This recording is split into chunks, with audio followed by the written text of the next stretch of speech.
Okay, so let's get right into it. Right now, if you're paying any attention to the world of dancehall, you know all eyes are on one person, Masicka. The man is at the absolute top of his game. You could say he's a king on his throne, but that throne is sitting on a knife's edge. The pressure on him is just immense, and the whole scene is basically holding its breath, waiting to see what happens next. And that's it right there. That's the raw, unfiltered question that's bouncing all around the dancehall community, from Kingston straight across the globe. This isn't just about a new album or another hit song. Nah, this is about survival. It's about legacy. You know, this quote from Real Vibes TV just perfectly captures the stakes. It's not just a career moment. People are framing this as this almost mythic test of strength. Is he gonna buckle under the pressure from the established powers? Or is he gonna rise up from the ashes, Phoenix style, and become a true legend in his own right? So, to really understand all this pressure, you gotta understand the climb. See, Masicka wasn't some overnight sensation. His story is all about raw talent that was forged in a really tough environment, earning his respect one lyrical showdown at a time. What's so interesting when you look at this is the trajectory. He gets his start on the streets of Portmore, right? Earns this amazing nickname, The Future, because his lyrical skills were just that good. He gets his first big break in 2011, but here's the crucial part. 10 years later, in 2021, he drops his debut album 438 all on his own, completely independent, and it's a massive hit. It's only after he proves he can build his own empire that he makes that huge leap to a major label like Def Jam. And we really can't overstate what a huge deal 438 was. I mean, in an industry where you're told you need major label backing, Masicka just came along and proved that pure talent and a dedicated fan base could play at the very highest level. That album wasn't just a hit, it was a powerful statement.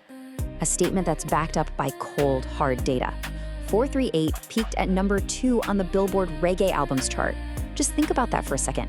An independent album from a Jamaican artist, nearly topping the biggest chart for the genre in the entire world. That is some serious power. So you're probably thinking, if he's so successful, where is all this pressure coming from? Well, this is where we get into the unique kind of high-stakes culture of dancehall.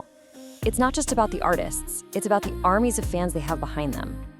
This quote explains everything. Loyalty in dancehall is incredibly fierce.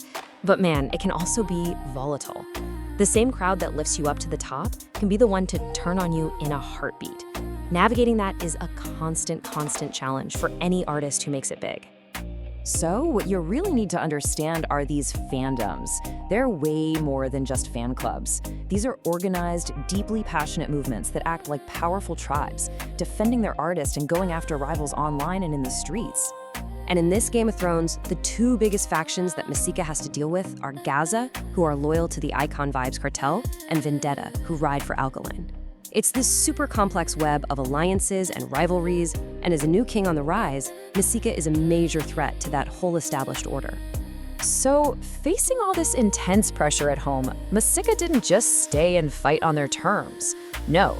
He made a calculated, strategic power move to change the entire game by going global.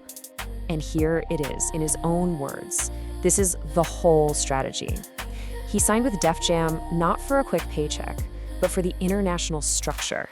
He understood that to really secure his throne, he had to expand his kingdom way beyond the Caribbean and build a truly global platform. And oh boy, did it pay off. Generation of Kings wasn't just a success, it was a phenomenon. The album immediately proved his entire strategy was right by just breaking one record after another. I mean, just let that sink in for a minute. He, for a moment, dethroned Bob Marley's iconic Legend album for the #1 spot on the US Reggae iTunes chart. You'd be hard-pressed to find a more symbolic victory than that.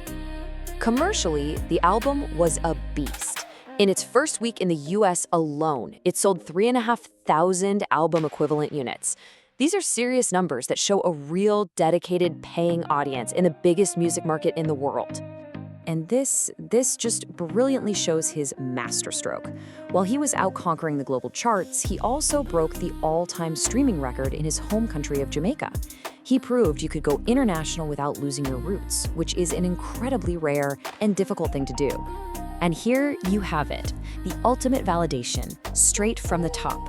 The CEO of Def Jam himself confirming the plan is working, calling Masicka the new wave with genuine global potential. The gambit wasn't just a success, it was recognized by the very people who helped engineer it. Which brings us all the way back to the beginning. We've seen his rise, we've seen the pressures he's facing, and we've seen his incredibly powerful countermove. So what's the verdict gonna be? Is he gonna fall, or is he gonna elevate? Okay, let's break it down. The argument for a fall, it's based on that unbelievable external pressure from the big fan bases and just how quickly the dancehall crowd can turn on you. But the case for elevation, well, it's just stacked with undeniable facts. His independent success, his smart global vision, and the record-shattering power of his music. In the end, this quote really says it best. All the data, the deals, the history, it's all led to this one moment. Despite all the noise from the outside, his destiny is now completely in his own hands. He's got the tools, he's got the platform, and he definitely has the talent. And that's exactly why this story is so compelling. It's grown to be so much bigger than just Masicka. His whole journey has started to represent something much, much larger. Whether he falls or he elevates won't just define his own legacy, it could very well signal the future direction for all of dancehall. Can a new king rise up and take the genre to these unprecedented international heights? That's the real question he leaves us with.